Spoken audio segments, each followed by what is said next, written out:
va poursuivre ce cycle prévision, planification et aide à la décision. Alors comme je vous disais, là on arrive dans le monde, on était dans l'aéronautique, on arrive dans le monde de l'automotive avec un spécialiste du vitrage automobile, Saint-Gobain Sécurité Service, qui a mis en place la solution de Flowlity. On va parler donc de planification évidemment, des stocks, des appros, avec des mots-clés qui sont quand même, qui résonnent dans nos oreilles de manière encore plus importante ces derniers temps, puisqu'on va parler visibilité, on va parler résilience et agilité, fiabilité. Voilà. Messieurs, donc je vous ai pas encore présenté. Donc Joseph Tascon Estrada, qui est directeur supply chain de Saint-Gobain Sécurité Service, et Jean-Baptiste Clouard, qui est cofondateur et CEO de Flowlity. Messieurs, c'est à vous. Merci. Bonjour. Merci. Merci Bertrand. Bon, écoute. On est parti? Oui, on est parti. Bon, merci à tous pour la présence ici. Donc, d'abord, je m'excuse un peu pour mon français. Donc, vous pouvez voir, je ne suis pas français. Donc, et mon accent, c'est pourri, mais j'essaie de corriger depuis des années, je n'y arrive pas. Et donc, voilà. C'est ce qui fait ton charme. Ok, donc, et maintenant, juste, je me fais inviter par Jean-Baptiste parce que, bon, on s'est connus il y a longtemps, je pense, que tout au début. 4 ans, 3 ans, 4 ans. 3 ans et demi. Et ils étaient des jeunes entrepreneurs qui cherchaient des clients et moi je les écoutais pour voir qu'est-ce qu'ils pouvaient offrir, des nouvelles idées sur le business et ces jours-là ça m'apparaissait intéressant les choses qu'ils me racontaient. Donc au fur des temps on avançait un peu et finalement cette année je pense que depuis un long voyage et comme j'ai changé aussi des postes plusieurs fois dans cette période-là toujours chez Saint-Gobain. Donc, on explorait des différentes possibilités. Finalement, on a trouvé une solution qui matchait très, très bien dans notre business. Et c'est pour ça qu'il m'a demandé de faire un retour d'expérience un peu de la solution. D'accord? Donc, ben, voilà. Donc, d'abord, juste... Ça fonctionne? Ça fonctionne pas? Ça marche? Comment ça va, ça? Ah, voilà. Juste... Quelques mots de Saint-Gobain, j'imagine qu'en France, c'est assez connu. Donc, Saint-Gobain, c'est 38 milliards de chiffres d'affaires.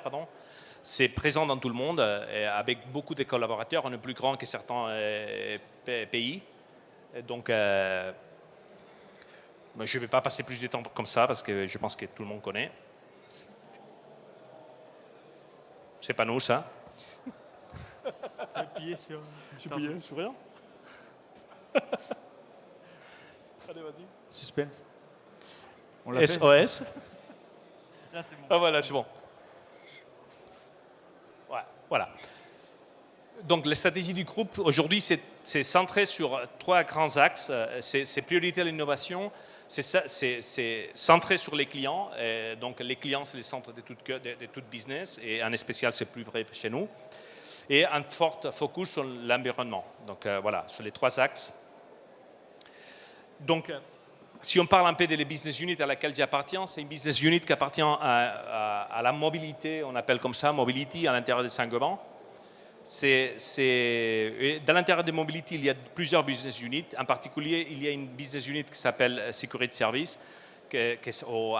plus largement AGR aussi, qui est Automotive Glass Replacement, qui s'en occupe de fournir les verres d'automobiles dans les marchés mondiaux. C'est fortement une présence très forte en Europe, avec plusieurs centres de distribution, un grand hub central en Belgique, à lequel je suis directeur général, et qui s'occupe de fournir... on reçoit tous les verres des usines de toute l'Europe, voire overseas.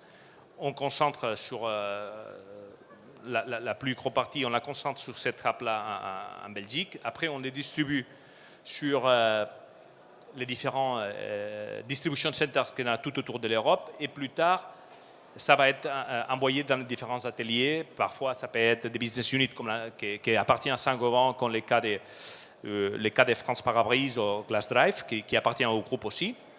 Ou ça peut être l'atelier de Jean-Paul Jacques qui est dans les coins, qui sait bottes boisons, etc. Voilà. Donc la manière que ça fonctionne, notre business, c'est service premium plus. D'une autre manière, vous passez une commande cet après-midi à 19h et demain à 7h du matin, quand vous allez ouvrir votre atelier, les pare-brises, il va être sur votre table de travail. Donc ça c'est notre compromis de service avec notre partenaire. D'accord?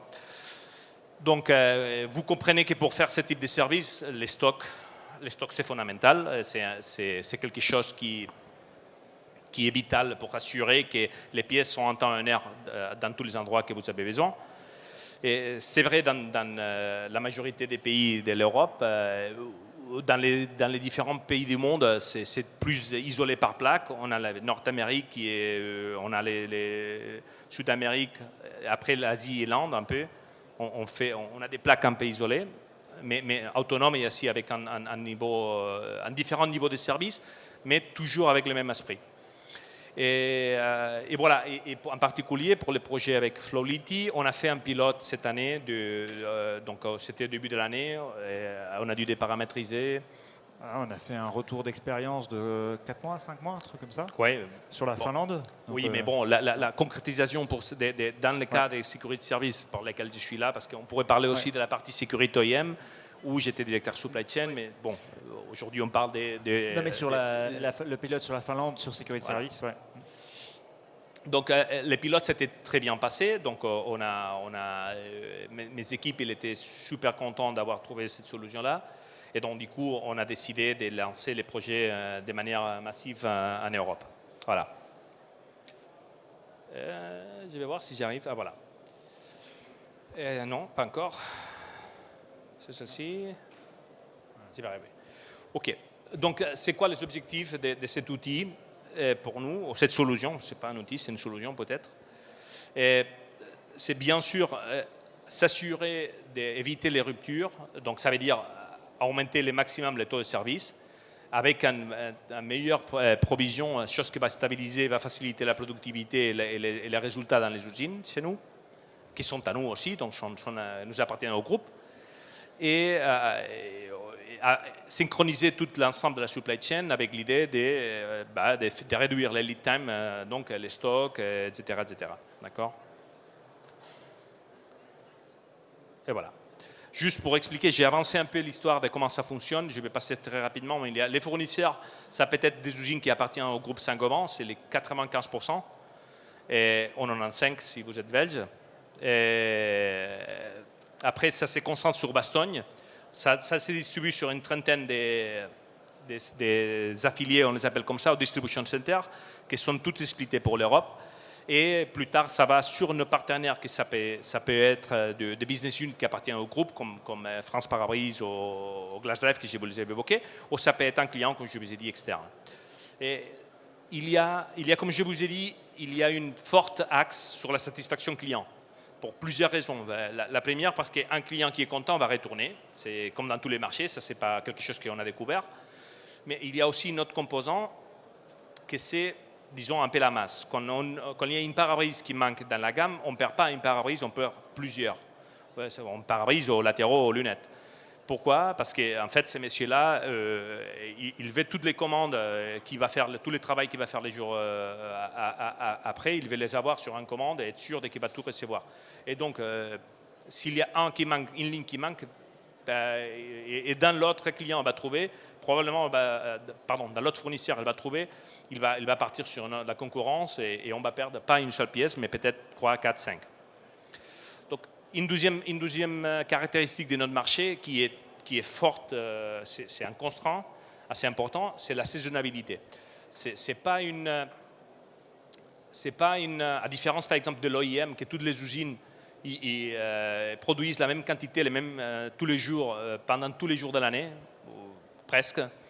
Dans les cas des marchés des remplacements, en fait, les personnes veulent changer son pare-brise avant de partir des vacances. Bref, c'est ça. Donc, j'éclate mon pare-brise les mois de décembre. Ce n'est pas si grave que ça. Je roule avec mon pare-brise parce qu'encore, je vais me prendre quelques cailloux après la saison de l'hiver. Et donc là, au printemps, je commence à réfléchir à changer les pare-brises. Et ça, c'est encore plus vrai, plus que je me rapproche des vacances. Donc du coup, là, les mois de juin, on a un pic avec les max des pare-brises remplacés dans les marchés. Et donc du coup, jusqu'à décembre, une fois on a passé la saison d'été, jusqu'à décembre, ça commence à descendre. Voilà. Voilà, très important, comme vous pouvez comprendre, les prévisions et les area pro sont très liés à tout ce type des provisions, des saisonnalités, à toutes les forecasts qu'on est capable de faire. Et nous, un client, on veut les pare-brises d'un jour pour l'autre. Mais les verres, pour les produire et pour avoir les composants pour produire un pare-brise, on ne peut pas les faire d'un jour pour l'autre. En fait, les campagnes dans un flotte de glace, ça prend des mois. Ça prend des jours et des mois. Donc, pour se fournir des feuilles de pare-brise ou des feuilles de verre pour produire les pare-brises, la campagne, il a été lancée peut-être il y a 3 mois. Donc, du coup, les forecasts vont ou pas bons, ça peut avoir une conséquence assez importante dans les usines. Et donc, les planifications, c'est super dépendant de ce type des informations. D'accord. Donc, il y a beaucoup de décalage entre la réalité du marché, que je vais la pièce tout de suite demain, et la réalité industrielle, que c'est que j'ai besoin de beaucoup de lead time pour avoir les pièces dispo. Attendez, voilà. Bon, quand on a rencontré l'équipe de Jean-Baptiste, moi, je connaissais la solution parce qu'on avait développé pour Sécurité OEM aussi. Mais on était plutôt clair dans les choses qu'on voulait, d'accord? Oui. Et pas que le prix. Je pense que c'était toujours assez clair. Je suis une personne assez directe, je pense que Jean-Baptiste peut confirmer. Donc, je lui dis, écoute, soit par la porte, soit par la fenêtre. Mais soit tu m'as fait les trucs, ou soit tu vas t'inviter à ne pas retourner. Mais non, mais ils ont bien pris les challenges. Et ils ont compris que les choses qu'on voulait, c'était basiquement améliorer les lead time, que tout ça passe beaucoup mieux et qu'il y ait une réduction des stocks. Et donc, réduction des stocks, améliorer la gestion des stocks. On n'a pas parlé de la réduction des stocks parce qu'on verra que ça, c'est la chose qu'on va voir à l'avenir aussi. Mais il y a l'optimisation des stocks d'un côté. Donc, assurer la prévision des SKU, parce que même si on pense qu'un pare-brise c'est simple, la pare-brise de la 3008 c'est un pare-brise de 3008, ben non. Une pare-brise d'une seule voiture peut avoir 15, 16 références différentes, parce que la voiture, ça peut avoir des antennes, ça peut être chauffant, les pare-brises, ça peut être chauffant, ça peut être avec des antennes, des alarmes, ça peut être avec capteur de pluie, avec plein des options qui ne sont pas visibles par l'utilisateur final, mais qui sont là. Donc, ça fait une quantité énorme de SKU, de références. Et en plus, ça c'est plus vrai comment ça passe plus de temps. Nous, on a des pare-brises qui datent de 30 ans. Il y a la Citroën de cheveux, ça s'appelle en français aussi? Oui, de chevaux. Ouais. De cheveux, ouais, voilà. Donc, ça, on a les pare-brises aussi encore disponibles en gamme. Donc, de la même manière qu'on a ça, et on peut avoir la dernière Ferrari ou je ne sais pas quoi. On a tout type de pare-brises en gamme. Pare-brise au vert. Je parle de pare-brise parce que c'est la partie plus importante, c'est la partie qui casse le plus. D'accord? Et en termes de référence, sur un site, c'est important. On parle de 3000, 4000 SKU par entrepôt. Chaque site centralisé au Central Hub, on avait parlé de 116 000 SKU différents. Parce qu'on ne vend pas que les pare-brises latéraux, lunettes, toits, etc., mais aussi des accessoires qui vont autour d'eux. Et pas que ça. Donc, on va parler aussi de pourquoi une solution comme Flowlity a été choisie. C'est parce qu'en fait, dans la stratégie de ma business unit, on veut étendre notre service pas que à la partie verre, mais aussi à toutes les choses qui sont autour du verre. Donc, tous les composants qui vont avec, tous les outils qui sont nécessaires dans l'opération de remplacer un verre d'une voiture. Voilà. Et on veut faciliter aussi, c'est notre des clés de succès, c'est faciliter le travail de mes collaborateurs. Je préfère qu'ils aient le maximum de temps possible pour moi travailler mécaniquement et plus réfléchir à avoir des temps libres à réfléchir comment améliorer les processus et comment améliorer les travails, plus que c'est taper des heures et des heures sur un fichier Excel à parcourir des centaines de lignes, d'accord? Ou des milliers de lignes en fait. Voilà, donc les premières prérequisites pour Jean-Baptiste, ça a été, écoute, moi, je pense que la solution, ça va marcher bien dans cette business unit, mais ce n'est pas moi qui va décider, c'est mes équipes. Je ne veux pas qu'elles soient imposées top-down, c'est les équipes qui vont demander oui ou non votre solution. Voilà, ça c'est la première réquisite. Je pense que c'est mes équipes qui vous demandent à caler les réunions avec un rythme frénétique. De toute façon, d'ailleurs, c'est un cas général, c'est quand il y a un choix de solution qui est fait du haut en bas sans adhésion forte des utilisateurs, c'est compliqué. Donc, de toute façon, un critère de succès super important sur ce projet, et ce qui fait que là, on a vraiment une adhésion massive et franche des utilisateurs, c'est que dès le départ, ils ont été impliqués dans le choix de la solution et que finalement, c'est eux qui ont choisi le produit. Voilà. Bon, et la deuxième, c'était des KPI, plus factuels, des choses qui soient visibles pour moi. Donc, une chose, c'est très bien que l'équipe ils me dise bah, tout va bien, on a bien la solution. Mais je suis un peu comme Saint Thomas, j'aime bien les choses que je peux toucher. Donc, voilà. Donc, la projection des stocks, la prévision, les forecast accuracy et ce type de choses sont les choses qu'on va suivre. Et là, on va mettre un nouveau paramètre qu'on n'a pas mis maintenant, et que je profite maintenant, parce que de cette manière-là, il ne peut pas dire que non, c'est la réduction des stocks. Voilà. Je vais passer en arrière. Oui, c'est bon.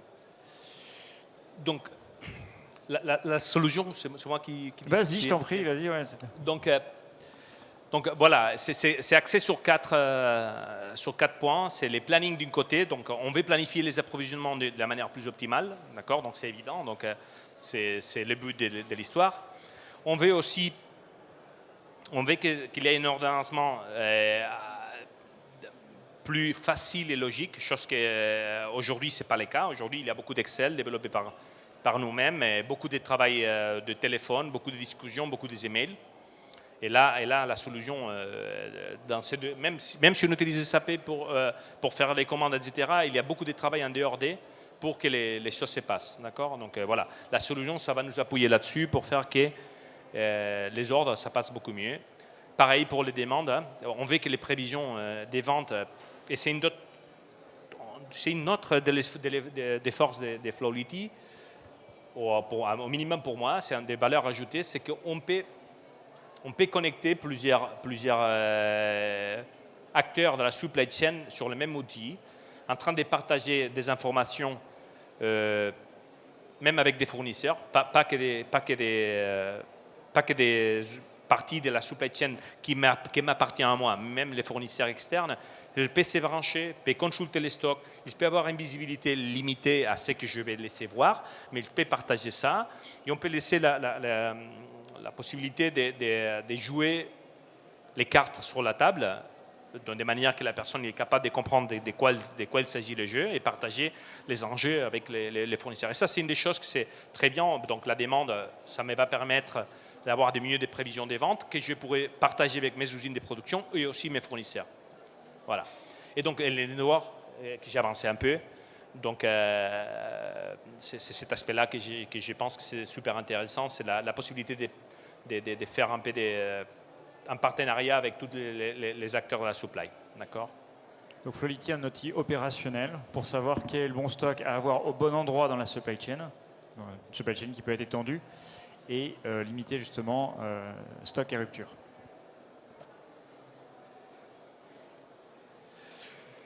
Bon, la solution a été choisie parce que pour nous, ça fitait très très bien dans les principaux critères d'évaluation. Donc, pour nous, on avait certaines performances qu'on n'a pas trouvées ailleurs. Donc, on a trouvé la première partie, c'est les prévisions probabilistes. Je pense que ça c'est quelque chose qu'on peut trouver dans les marchés.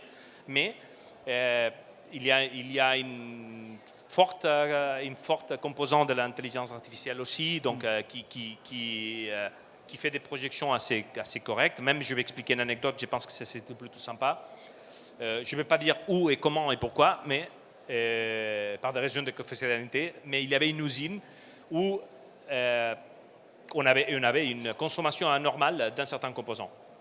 Et ce n'est pas moi qui ai découvert, c'est eux qui ont découvert dans son intelligence, me disaient, Joseph, il y a un problème là-dessus, mais regarde, ce n'est pas possible que ça arrive cette situation-là. Donc du coup, j'ai commencé à regarder, effectivement, c'était une situation anormale de la production qui faisait une déclaration qui n'était pas correcte, donc ça faisait une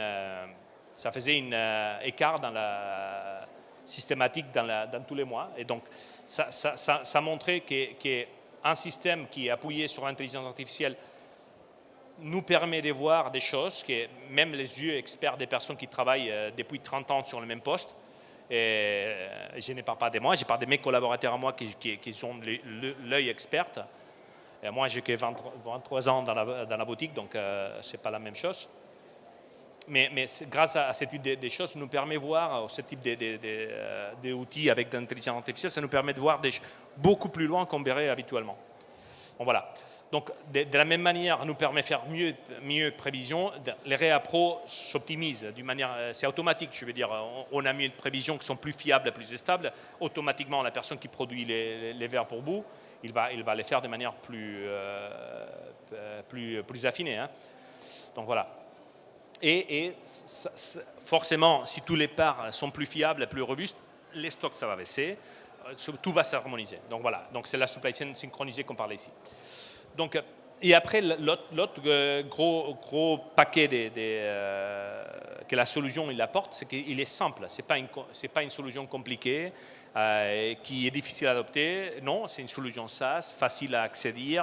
On peut la rejoindre n'importe où avec un système qui, je pense, très intéressant. C'est avec des alertes donc, qui permet à l'utilisateur de se concentrer sur les problèmes et pas avoir besoin de parcourir tous les portfolios de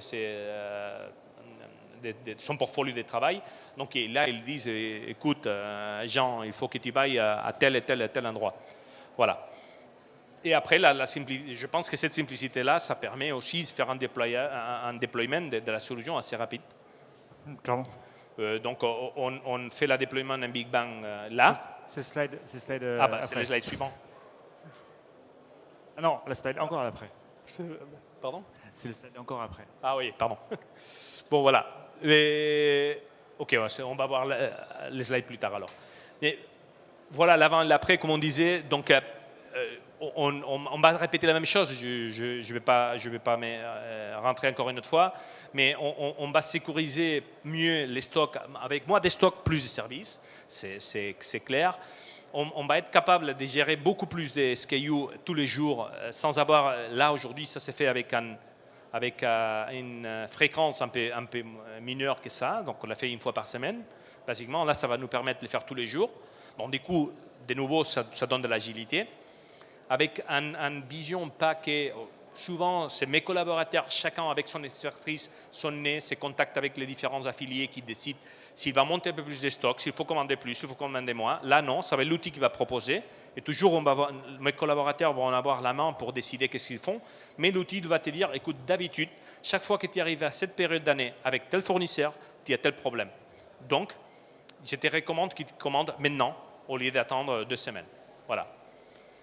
Et je pense que c'est bon, d'accord. Donc,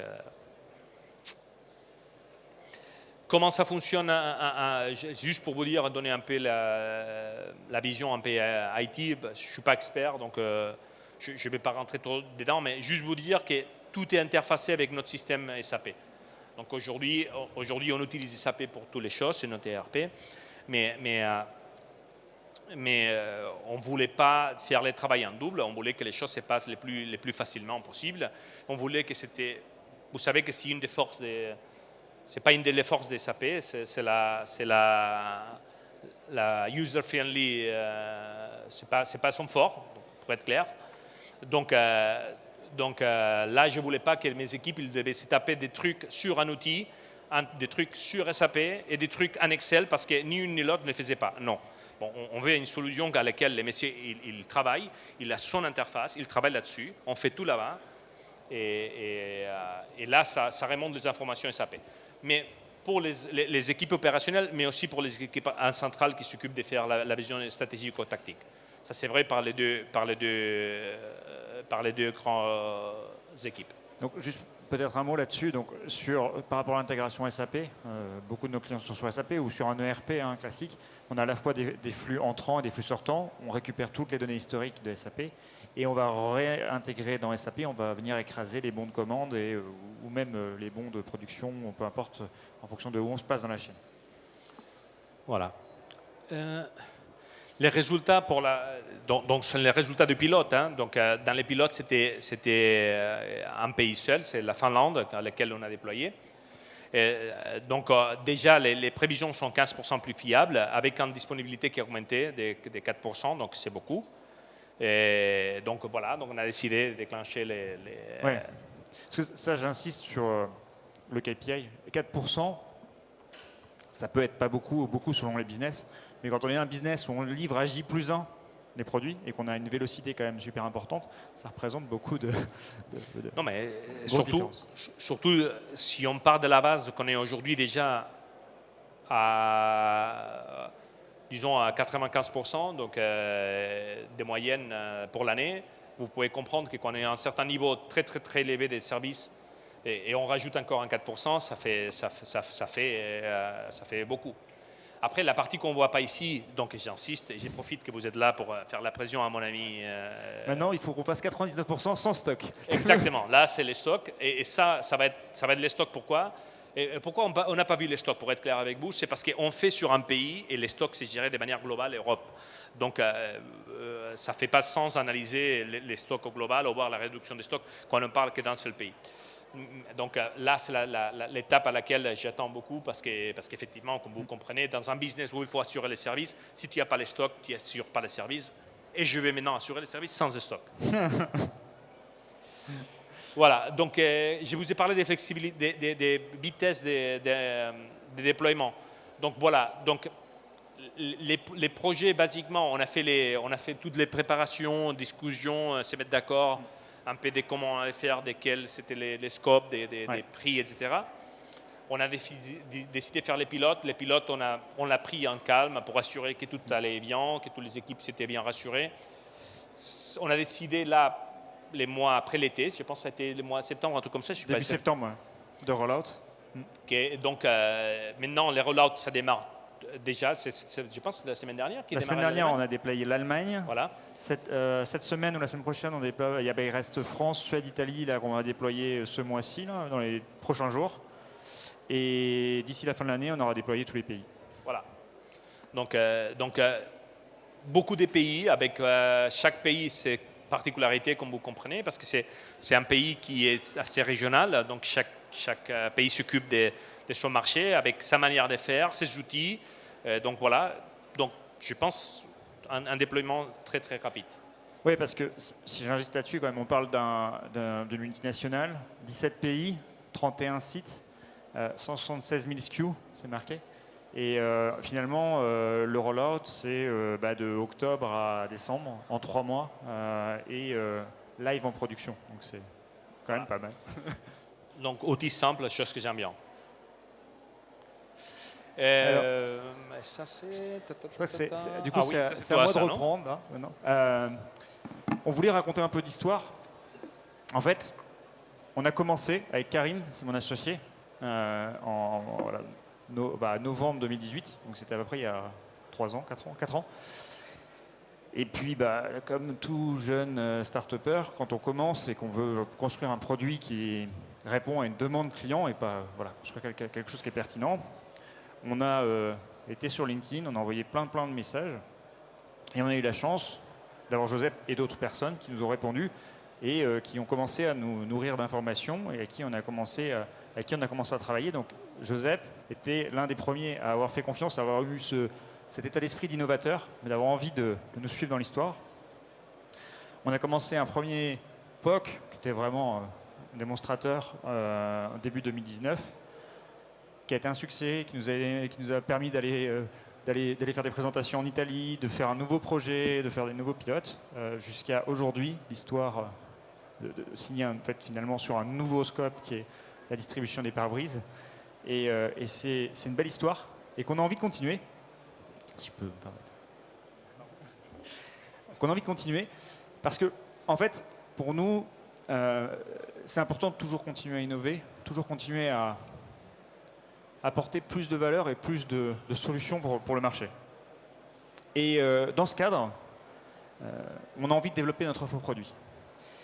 Et ce qu'on a fait, donc avec Saint-Gobain, mais aussi avec d'autres, parce qu'on construit avec d'autres grands groupes, grandes entreprises du CAC 40 en France, c'est d'aider, cette fois-ci, le top management, les directeurs, les CEO, les CFO, à mieux gérer leur supply chain. Et ce qu'on a fait, c'est qu'on a, pareil que la première fois, on a contacté plein de directeurs, on a eu à peu près une quarantaine de discussions, et on s'est orienté sur leurs problèmes stratégiques. Vraiment, voilà, comment vous pilotez votre supply chain, quelles sont les décisions importantes pour vous, quels sont vos problèmes, vos problématiques, vos challenges. On a découvert plusieurs choses.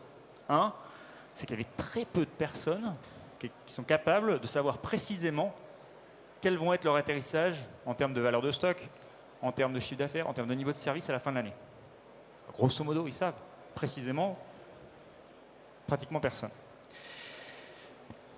Ils ont des vraies difficultés aussi à quantifier l'impact des décisions qu'ils prennent sur cet atterrissage financier. Qu'est-ce qui se passe si je mets plus de sécurité de stock sur un produit? Qu'est-ce qui se passe si je change mes campagnes, si je priorise tel client? Grosso modo, pareil, on sait à peu près, on fait des Excel, mais précisément pas du tout. Et enfin, même deux choses, il y avait une vraie difficulté aussi à gérer les disruptions, les incertitudes, les crises. Un nouveau truc arrive, comment je le gère? Comment je peux m'adapter au mieux? Et enfin, même si des décisions sont prises, c'est hyper compliqué pour les décideurs de faire le lien avec l'exécution. On définit des plans d'action, mais est-ce que ces plans d'action sont bien implémentés? Est-ce qu'on peut mettre à jour ce qu'il faut dans SAP ou dans l'ERP pour exécuter? Là, ça, c'était difficile. Et donc, notre but, c'est de partir de ce constat et puis de penser à notre solution. D'ailleurs, sur les disruptions, c'est pas prêt de s'arranger. Ça, c'est un index de KPMG qui est publié en continu, qui est un index qui définit le risque dans la supply chain. Et ce qu'on peut voir, c'est l'indicateur de risque, il n'arrête pas d'augmenter. Et vous voyez les bandes là, c'est des épisodes de disruption. Donc notre constat, c'est le suivant. C'est-à-dire qu'on va dans un monde, et on est dans un monde déjà, rythmé par les disruptions, rythmé par l'incertitude. Et on ne peut plus gérer les supply chains avec un modèle rigide et fixe, avec un ERP qui tourne en automatique et qui ne s'adapte pas du tout à ces changements, à ces crises. Il faut un nouveau type de produit, il faut un nouveau type de solution pour s'adapter à cette variabilité, cette volatilité constante. Et c'est le sujet de notre prochain produit qu'on lance maintenant. On veut offrir un nouveau type de produit. Un produit qui soit comme notre premier produit, qui est très opérationnel, toujours simple, facile, intelligent, mais un produit qui permette d'aider les décideurs à prendre des décisions. Imaginez un produit qui permette de précisément savoir où est-ce qu'on va atterrir en valeur de stock à la fin de l'année. Imaginez un produit qui vous permette de faire des simulations sur tout votre mix produit, tous vos paramétrages de stock, de cliquer sur un bouton, prendre les décisions, les exécuter et faire en sorte que précisément, à la fin de l'année, vous arriviez là où vous voulez arriver. Imaginez un produit qui vous permette de prendre en compte tous les changements, les disruptions macroéconomiques et qui vous propose des solutions sur votre stratégie, sur votre tactique, pour y répondre. Ben ça, c'est le sujet de notre nouveau produit. Alors, c'est très haut niveau pour l'instant dans ma description. Mais si vous voulez en savoir plus, ben, je vous invite à venir sur notre stand, le B13, ou à scanner ce petit QR code et on sera ravis de vous faire une démo et de vous en dire plus sur notre nouveau produit ou de vous en dire plus sur notre produit existant parce que vous avez été super séduit par la présentation de José. Voilà, et puis on va ouvrir pour les questions.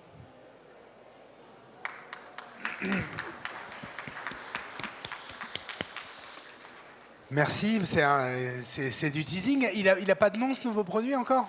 C'est un gros sujet de débat. C'est plus compliqué le nom. C'est plus compliqué. Là, pour l'instant, en interne, on l'appelle Flowlity Tactical parce que Tactical. voilà, on est vraiment sur cette idée de. On n'est pas en train de prendre des choix stratégiques sur les capacités, sur où est-ce que je mets mes entrepôts et tout. On considère que le réseau est fixe, mais on doit besoin de faire des choix tactiques pour répondre à la volatilité et toujours être sûr qu'à la fin de l'année, on atteigne nos objectifs commerciaux ou nos objectifs financiers ou supply chain. Bon, en tout cas, merci parce que là, finalement, on avait... c'est un peu comme les séries sur Netflix. Là, on a des différents épisodes. La dernière fois, on avait au forum d'été, on avait eu l'épisode précédent. Et peut-être qu'il y aura encore. Ça veut dire aussi qu'il y a une vraie co-construction. Chez Saint-Gobain. Si, c'est vrai que bon, c'est une longue histoire maintenant parce qu'on a été coupé un peu par la Covid, etc. Tout s'était mis dans le frigo pendant une année. Bref. Mais quand on regarde sur un projet de telle dimension, c'est pas si long que ça. Et en fait, c'est vrai aussi qu'on a changé les scopes plusieurs fois. Je pense que si je suis là, c'est parce que je suis convaincu. Hein. C'est pas parce que je connaissais Derian ni à Caraïbes ni à Jean-Baptiste jusqu'à les jours qu'ils m'ont mis un petit message dans le LinkedIn. Hein. Mais honnêtement, je trouve qu'une solution simple qui arrive aux utilisateurs, qui est centrée sur les besoins des clients et des utilisateurs qui les font, et en plus avec la force d'une intelligence artificielle qui appuie l'outil, je trouve que c'est quelque chose que ça fonctionne très très bien. Est-ce que ça vous inspire des questions à poser à nos deux intervenants, que ce soit sur la mise en œuvre du projet ou peut-être aussi le teasing de Jean-Baptiste sur le produit tactique?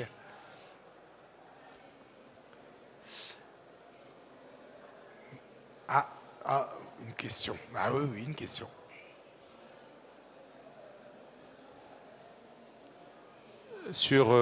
Merci pour la présentation. Sur le produit, est-ce que vous pouvez expliquer un peu comment vous gérez les systèmes d'alerte au planeur? Quand un jour, il peut en avoir 2, bon, ça se gère. Ouais.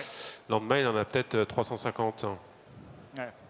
C'est une très bonne question. Donc, notre métier, c'est d'automatiser le maximum, tout ce qui va être automatisable. Donc, normalement, pour 98% des produits, ça roule. Après, il y a plusieurs cas sur les alertes. Il y a le cas de, en fait, il n'y a pas de solution optimale et l'utilisateur a besoin de faire une action parce que manuellement, il se retrouve en surstock ou en rupture. Et dans ces cas-là, il a besoin de vérifier ce produit-là. On peut aussi avoir des alertes parce qu'un nouveau produit est détecté ou parce qu'il y a un comportement qui est assez spécifique, comme ce que disait Joseph tout à l'heure, qui fait que voilà, il y a un pattern, comment on appelle ça, un motif qui est assez bizarre par rapport à ce qu'on a pu voir dans le passé, et ça prête à révision. Voilà, donc voilà quelques types d'alertes. Notre but, effectivement, c'est de ne pas en mettre trop, trouver le juste milieu, de les classer aussi en termes d'importance pour que le planificateur traite ce qui est le plus important en premier, et de les classer aussi temporellement, parce que même une alerte qui est importante mais qui est dans longtemps dans le futur, c'est pas aussi important que pour la semaine prochaine. Voilà. Et juste pour compléter une chose que disait Jean-Baptiste, je pense que le plus intéressant, c'est pas le fait d'avoir beaucoup d'alertes un jour. Ça, c'est la vie. Si la guerre d'Ukraine n'attendait personne, les jours que ça arrive, ça change tous les paradigmes. Donc du coup, tu vas avoir plein des alertes ces jours-là. Ok, mais ça, c'est la vie, c'est normal. Et par contre, la chose que je pense que c'est plus important, c'est les petits trucs que tu ne vois pas dans les jours à jour et que ça tombe un jour du coup et que tout le monde commence à se poser la question d'où ça sort cette histoire. Et là, les vraies valeurs ajoutées, ce n'est pas le fait de réduire les numéros d'alerte parce qu'on a un problème dans les canaux de Suez. Sinon, les problèmes, c'est, pour moi, les valeurs ajoutées, c'est que dans les jours à jour, il y a plein de trucs qui ça passe dans la trappe, personne ne les voit, jusqu'à ce que ça explose. Donc voilà, et ça, je pense que ça, c'est le vrai intérêt de ce système d'alerte. Sur la mise en œuvre, là, c'est quoi? On est à peu près sur... En 3 à 4 mois, ouais. vous avez déjà commencé à déployer sur 2 ou 3 pays, et là, vous allez déployer sur la Alors, totalité des pays? En fait, ce qui s'est passé, c'est que comme tout grand groupe qui travaille avec une jeune start-up, on doit faire nos preuves. Donc on a signé un premier contrat avec un pilote sur un pays qui était la Finlande et on a attendu plusieurs mois pour avoir justement les gains et les mesures et l'usage quotidien sur plusieurs mois. Donc ça, on a commencé le projet en début d'année, on a mis à disposition Q1 l'application pour le pays et puis après il y a eu plusieurs mois de tests et d'utilisation jusqu'au gros meeting important de septembre où il y a eu le retour et il y a eu la décision de déployer sur l'ensemble des pays parce que c'était pertinent et que ça avait apporté de la valeur, qu'il y avait une validation. Et à partir du moment où il y a eu ce go, ouais, bah là c'est en cours et ça sera fini selon le planning début janvier. Je te remercie Jean-Baptiste parce que lui, il est gentil avec nous, mais la réalité des groupes industriels, comme presque tous, c'est la suivante. Déjà, il y a un jeune start-up qui appelle à un gros boîte, parce que bien sûr, on ne va pas appeler l'atelier de je ne sais pas qui, il essaie de taper les plus gros, normal. Mais moi, j'ai une débilité, c'est que j'écoute toujours ce qui m'appelle, pour la raison soit que ce soit, et j'écoute et je suis franche aussi, s'il y a un intérêt, je le dis, s'il n'y a pas d'intérêt, je le dis aussi. Donc du coup, j'ai trouvé l'intérêt. Mais par contre, il faut être équilibré entre le temps qu'on peut consacrer, l'argent qu'on peut consacrer et les résultats attendus. Donc voilà, donc la première des étapes à franchir, c'est de présenter des résultats et les présenter. Donc je veux dire, on ne peut pas juste se contenter d'avoir une présentation où il va me promettre qu'il est capable de me faire on n'en est pas encore assis des contrats cadres en jouant au golf. Mais ça arrivera peut-être un jour. Hein. Non, mais ça, c'est la réalité. Et après, même comme il faut prouver ça, donc ça demande du temps. Et par contre, de l'autre côté, une fois on a prouvé, on veut tout de suite les résultats. Et c'est là, par contre, bien sûr, il faut les mettre dans les budgets, donc il faut passer les budgets, etc. etc. Donc voilà, c'est les étapes d'habitude de n'importe quelle boîte, je pense. Donc, prouver que tu peux le faire. Une fois c'est prouvé que tu veux le faire, j'ai besoin d'approuver l'argent et tamponner les trucs. Et une fois c'est fait, après c'est à lui de courir. Bon, c'est la vie, c'est pour ça que c'est le fournisseur. Donc il faut qu'il court. Maintenant c'est à courir. Il y a pire en client, vous êtes gentil. Et après le déploiement, finalement, bon, on s'intègre à l'ERP. Là, il y a des échanges de données avec l'ERP. Oui. Mais qu'est-ce qui prend le plus de temps en fait dans le déploiement? L'humain. En vrai. Donc il y a une partie formation qui est non, pas formation dans l'outil, mais juste la gestion de projet, de se mettre d'accord sur quelle table, quelle interface on a besoin, comment ça va s'intégrer avec les systèmes. Mais après, techniquement, ça prend pas beaucoup de temps d'intégrer. C'est plus vraiment définir comment on va s'intégrer, comment ça va s'insérer dans le quotidien en termes de process de planification, qui va faire quoi, à quel moment, et comment les résultats vont impacter l'exécution, ça prend du temps. Mais après, du temps, tout est relatif, hein. C'est quelques semaines. Change management. C'est toujours le plus difficile, c'est le change management. La gestion de changement, c'est les sujets qui prennent plus de temps n'importe quel projet. Après 20 ans d'expérience, si j'ai retiens quelque chose, la machine la plus difficile à régler, c'est les personnes. Sur l'outil, on fait même pas de formation en fait. On donne l'outil en main, on montre rapidement et c'est tout. C'est intuitif. C'est intuitif. Il n'y a pas de formation. Je dis toujours, il y a un manuel utilisateur que personne n'utilise. C'est le but. Est-ce que vous avez des questions? On a encore du temps. Hein. Ouais, on a encore 2 minutes. S'il y a une question. C'est rigolo parce que mon chef il dit que je parle beaucoup et trop. Donc, une fois que j'ai fini en temps et en heure, je suis content. Moi, j'ai quand même une question. Je me rappelle aussi, là, sur la partie Flowlity, il y a le côté tiers de confiance. Là, on n'en a pas parlé du tout. Est-ce que... Un petit peu.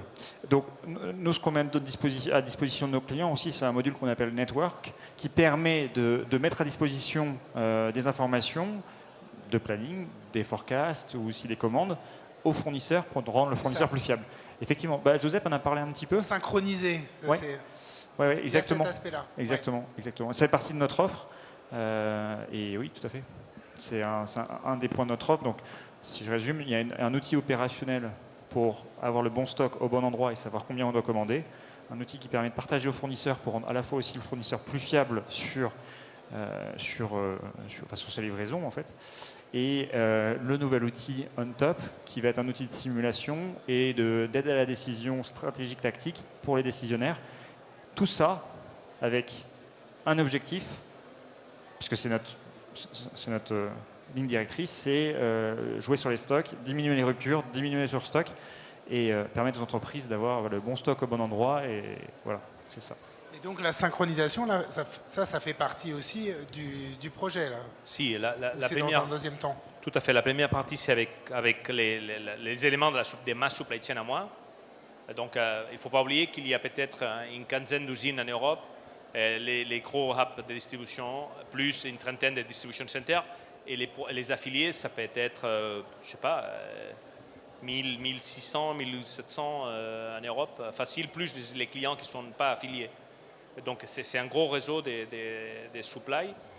Et là, l'idée, c'est on démarre avec les usines, les hubs et les distribution centers. On va étendre plus tard avec la reste. Et en amont, c'est pareil. L'idée, c'est intégrer. La force de l'histoire, pour moi, c'est que si tu fais confiance avec tes partenaires, et tes partenaires, ils ont envie de partager avec toi ton objectif, ben, là, tout le monde il a la visibilité sur l'ensemble de la chaîne. End-to-end, ouais. Exactement. Et là, ça te facilite à toi la vie et à eux aussi, parce que tout le monde, je pense que tout le monde qui travaille dans la supply, il voit les mêmes problèmes. Moi, pour m'assurer que je ne fais pas faillure dans ma production ou dans ma livraison, je dois besoin d'avoir des stocks. Donc, mon fournisseur, il pense de la même manière. Ouais. Mais pourquoi pas, on ne peut pas partager nos problèmes ou les stocks entre les deux, de sécurité, pour nous éviter tous les deux d'avoir des doubles coûts ou des obsolescences, etc., etc. Donc, ça, ce type de choses, c'est que je pense que c'est un valeur ajoutée. Et dernière question, vous avez parlé d'optimisation des stocks, mais aussi d'optimisation du lead time. Là c'est vraiment sur la partie lead time, vous attendez quel type de résultat là? Est-ce que c'est vraiment, il y a vraiment quelque chose de spectaculaire de ce côté-là à attendre? Si. Je me tairai un exemple, c'est plus parlant que ça. Donc, je vous ai dit que la production de certains composants, ça prend beaucoup de temps. Oui. Il y a beaucoup de décalage entre une chose et l'autre. Mais donc, et en plus, c'est coûteux parce que certaines usines ne produisent pas une pièce, deux pièces. Souvent, je vous ai dit qu'on a la 2 chevaux. La 2 chevaux, 2 chevaux. Oui, pardon. Je l'ai dit, hein, j'ai prévenu. Donc, le 2 chevaux. Et donc, vous pouvez comprendre qu'on ne produit pas ça tous les jours. Donc, s'il y a quelqu'un qui les demande, on doit les fournir. Mais ça, on ne peut pas se mettre à les produire comme ça. Donc, forcément, moi, je n'ai pas de stock ou très peu de stock. S'il y a, les usines n'ont pas de stock non plus. Donc, ils ne vont pas lancer une production pour faire ça, pour assurer. Par contre, allons à quelque chose un peu plus moderne. Prenons, je sais pas, la Clio de l'année, je sais pas, 93, je sais pas quoi. Pardon pour le 93. Ça se voit que j'ai travaillé beaucoup avec les Belges, hein, je pense. Donc, imaginons qu'on prend une voiture plus actuelle, où il y a une consommation, c'est pas suffisant pour avoir des stocks super élevés, mais pas non plus zéro et attendre. Donc voilà. Donc j'ai une petite stock, mais l'usine qui doit produire ça, elle ne va pas produire 10 pièces, elle va produire 300, 400, 500 pièces, je ne sais rien. Donc à ces points-là, ces messieurs-là, ils déclenchent sa production ou pas? Sur base de quoi? Sur base de mes prévisions? Mais oui, mais les hubs, quand ils m'envoient des prévisions, parfois sont bons, parfois ne sont pas bons. Donc écoute, je cours un risque de garder cet stock sur les bras, je ne produis pas. Et donc, c'est là que si le monsieur qui est dans l'usine, qui doit assurer cette livraison, il a une vision sur l'ensemble de la chaîne, il peut voir jusqu'au bout de la chaîne, c'est quoi la consommation, c'est quoi les stocks dans toutes les étapes. Et lui, il connaît bien son lead time, il est capable de comprendre quand il faut déclencher. Donc ça l'aide à décider. Toujours, il pourra décider qu'il ne produit pas, bien sûr. Mais au minimum, avoir la visibilité, ça va la rassurer beaucoup plus. Ouais, on comprend bien sur le de bout en bout sur la chaîne pour avoir cette visibilité-là. Ok, ben, merci beaucoup à vous deux. Et puis ben, je vous invite, vous avez encore merci. Quelques heures ce soir et puis demain pour aller découvrir. Exactement, B13. Ok.